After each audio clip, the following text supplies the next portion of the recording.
Alright, so it seems that once again, I can't swear. The things. We passed the 7 seconds, right? The shit that I've been saying for years. That they said Prem was asking for too much, he was overreacting. It seems Sega has realized that what I was saying was true.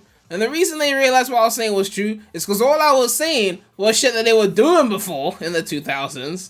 And they just realized, hey, we should do that shit again. It was working. So, Midori, the most legitimate Sonic leaker there is basically giving us an update on Sega's plans for Sonic, aka one of the big three. Yes, Sega got their own big three.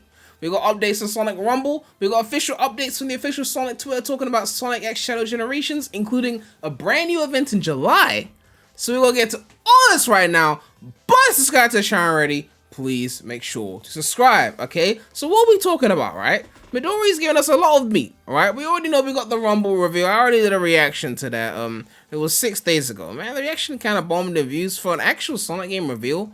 I mean, I get that it's a phone game, but like, you know, I would think there'd be a bit more attention on a brand new Sonic game. But nonetheless, you can see here Sonic Stadium is talking about Sonic Rumble. It says here Sonic Rumble will be the first title to be developed and managed by Sega in collaboration with Rovio and will be released jointly by both entities. And it said this game was in development long before the Rovio acquisition, so this doesn't necessarily mean Rovio aided in development, though it might be possible that Rovio was aiding Sega in some capacity before the acquisition, but this is just speculation. Midori comes in with the facts, or leaks still a leaker, but says this title is developed by Division 4 with supervision by Sonic Team staff through Sonic Pillar, but Beacon was used during the later stages of development after Rovio was acquired. Beacon is like Rovio's engine, basically. And yeah, Midori's been talking about these pillars of like, what's it called? You know, Sega, like Division 4 and whatnot. So it's a whole situation. And yeah, someone clarified here. It said, yes, Sonic Team is supervising multiple upcoming Sonic projects right now. And someone asked, as far as I know, Sonic Team is not a single small team, but multiple divisions of the same group with lots of members working not only on multiple Sonic projects, but many others like Puyo Puyo, am I right? And then Midori clarifies, Sonic Team is Division 2, but there is a Sonic Pillar 2. Sonic Pillar hosts meetings on current Sonic IP projects and reviews short, medium, and long-term IP plans. Sonic Rumble is a mid-term project for the Sonic IP. So mid-term, like it's not the final exam, like in between the big shit, we're gonna have shits like this, okay? Like that type of shit. Does Sonic Pillar affect or ensure the quality of the product? Yes, and Sonic Pillar sometimes supports playtests at Sega and other groups. I don't know if they ensure the quality. I mean, I guess they attempt to. And then the Midori responds with, it is confirmed now. And this is like the slides where they talk about Metacritic scores and how Sega has got all these IPs, but somehow only struggles with Metacritic scores when it comes to Sonic. You know, everything here is in the high 80s, but like, to be fair, Superstars is mid. The fact that it was able to scrape a 73, considering how mid it was, it just shows that the reviewers were actually biased in favor of Sonic, because there ain't no way this shit should have been higher than the 60s. Let's be real. That shit should have been in the 1960s. It was like, who's loving you, I want you back era kind of numbers, what I'm talking about here. But it says here, the new Sonic Pillar is a team formed of Sega staff from all major regions. Sega staff from multiple regions are now more directly involved in the development of Sonic titles. This is unannounced information. So giving us the gems, basically, Sega's more involved. And yes, it says Sega's planned development of titles with an estimated Metascore as a focus. It says, does this mean they have a set Metascore target internally? It says, yes, this is this correct information.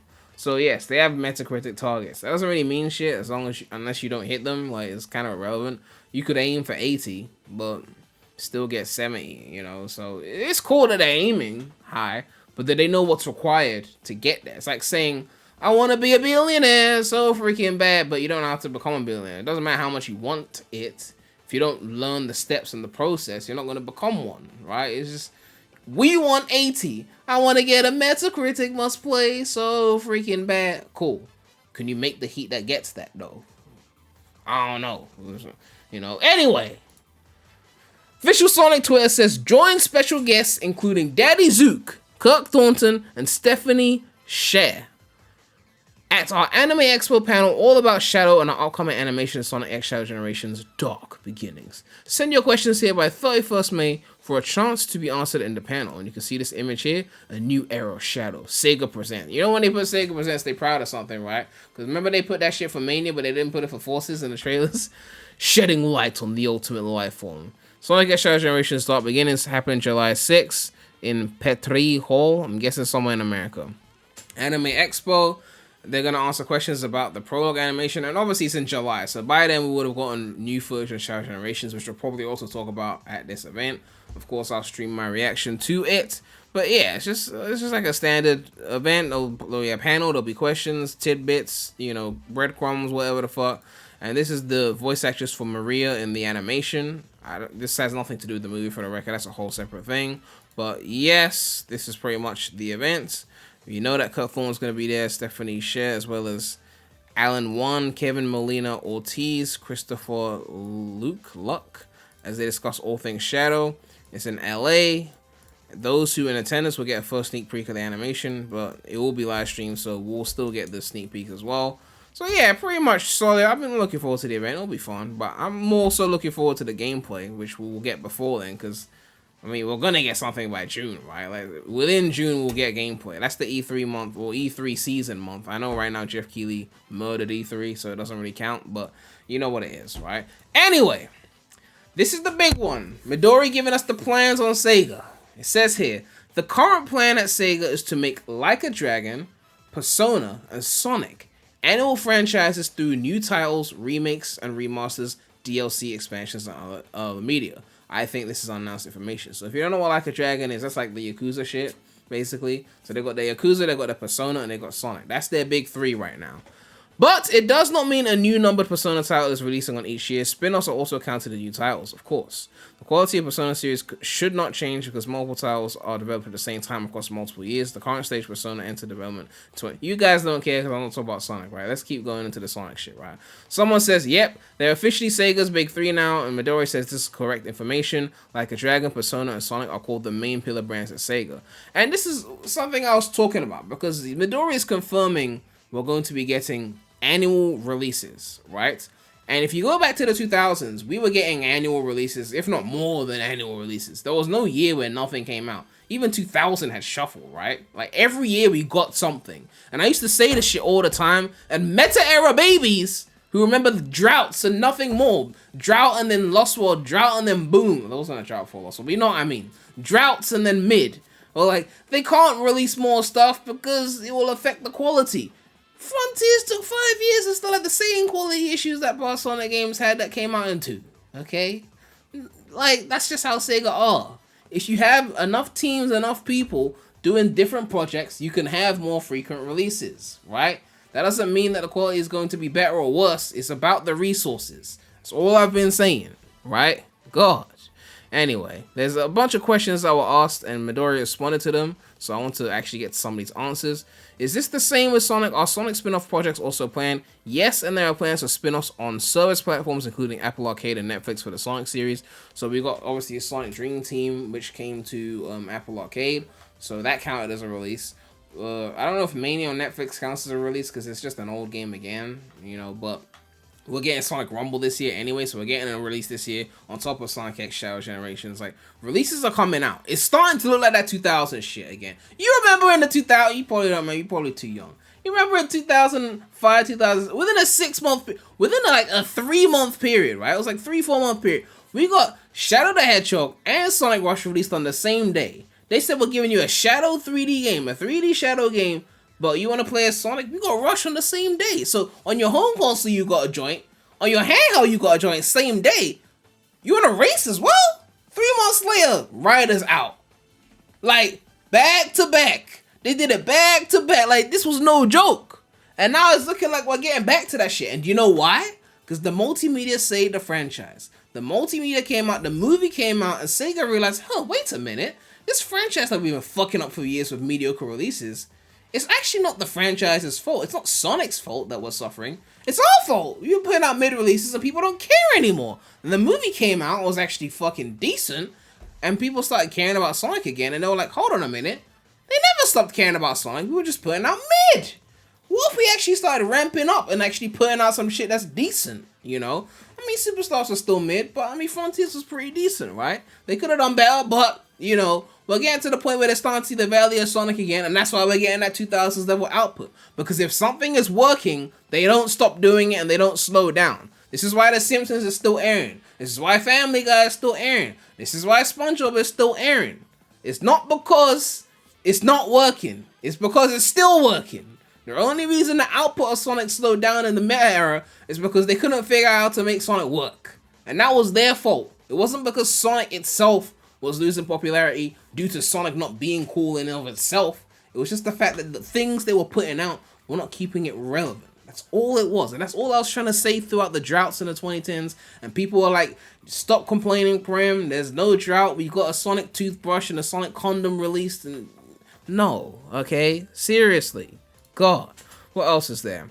Someone said, I have good hopes for this. It's not a release a big game every year like in the 2000s. Even the 2000s wasn't a big game every single year. 2002 didn't get a big game, right? You just got Adventure 2 Battle, right? So that was a year off. The year 2000, it was just Shuffle. 03 was obviously the GOAT here. It was at the far end of the year, which was really a 04 release. So that shares like 2 years. And then you got SADX, which is, again, an old game remastered. 2005, you got Shadow and Rush. Rush was not even considered a big release. It's a DS game. Shadow would have been the big release because that was Sonic Team. Then obviously 06 was 06. Then you got the Wii stuff, which was 07, which is still not on the main consoles. It's not on Xbox 360 and PS3. But yeah, you got storybooks. You got Secret Rings. Then 08 was obviously Unleashed. You did get almost, like, majority of the years you got something significant. But it's not like every year was like main series. There were still years off. Okay, let's not get it twisted. Even in the 2000s, it's just that the other stuff was taking up a lot of space. But yeah, there's a bunch of smaller games, remakes, remasters, and other media to fill the void. I hope it works out. Midori says this is correct information, and most upcoming and unannounced Atlas and Sega projects entered development a few years ago. Obviously, a few years ago, meaning movie came out 2020, second movie came out 2022. Around the period where they realized this shit is lucrative, like, let's start pumping more things out. Simple, money, like, as simple as that. What else? Does other media involve collaborations with other games or crossovers? Yes. And there are early plans for main pillar IPs to have collaborations in upcoming Sega games as a service titles, including Crazy Taxi. If you don't already know, Crazy Taxi is getting a reboot game. And of course, to try and sell it more, they're probably going to inject some Sonic shit into it as well. So maybe in the Crazy Taxi game, Sonic will be there in some way, shape, or form. Maybe some Sonic memorabilia in the environment. I don't know. Some arcades. I don't know how it's going to work in Crazy Taxi. Maybe Station Square will be in Crazy Taxi. We can drive around that Station Square, like see the Mystic Ruins train or some shit like that. I don't know. Look, okay, I would if Station Square was a location in Crazy Taxi reboot, I probably would not. Okay, like I'm sorry, but like you get into Crazy Taxi and then they do like a faster like Offspring style rock version of like the Station Square theme song, like Offspring come in like like man, that would go crazy. That look, okay, I'm just saying.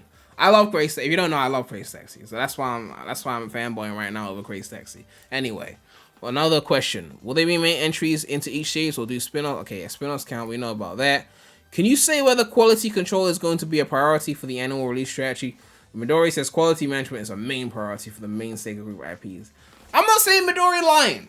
But this is the same shit Azuka be saying in interviews. Like, we're taking quality seriously. It's like, they believe that shit, but, you know, it's Sega, right? We'll see. Okay? We will see. What's the last one here? They're officially Sega's Big 3 now. Yep, they're the Sega's Big 3. I think we saw that tweet earlier. It's pretty much cemented. It felt like Sonic was slipping out of Sega's, like, focus, and after the movies, yeah, he's back in that Big 3 conversation. I don't even know if he's won. I think Persona's... Like, I don't even play Persona, but Persona really be getting talked about a fucking lot. I need to look at the sales figures at some point. But Persona's been doing numbers. I don't think it surpassed Sonic per se, but I think because of its acclaim, I think it's getting talked about a lot. Like, it's got strong fans. It's kind of like how on the internet, it seems like Kendrick got more fans than Drake. But when it's actually time to look at the numbers, more people listen to Drake. It's just one of those things, right? Numbers can... you know, be like things could be skewed based on where you look, right? Like if you come to my channel, you're gonna see a lot more Adventure era fans compared to someone else's channel who's more of a classic era Sonic Tuber or whatever. It can skew your perception of things, right? Or if you do a poll on your Twitter page, your followers are gonna vote on that poll, and that's their opinions are gonna skew the result of that poll versus if someone else did the exact same poll. It's just one of those things, right? At the end of the day, what matters is no more droughts. We done with the droughts until the movies stop making money. How many are they gonna make before it dries up? I don't know. Movie 3 is gonna be Shadow. You still got Silver to do. You still got Blaze to do.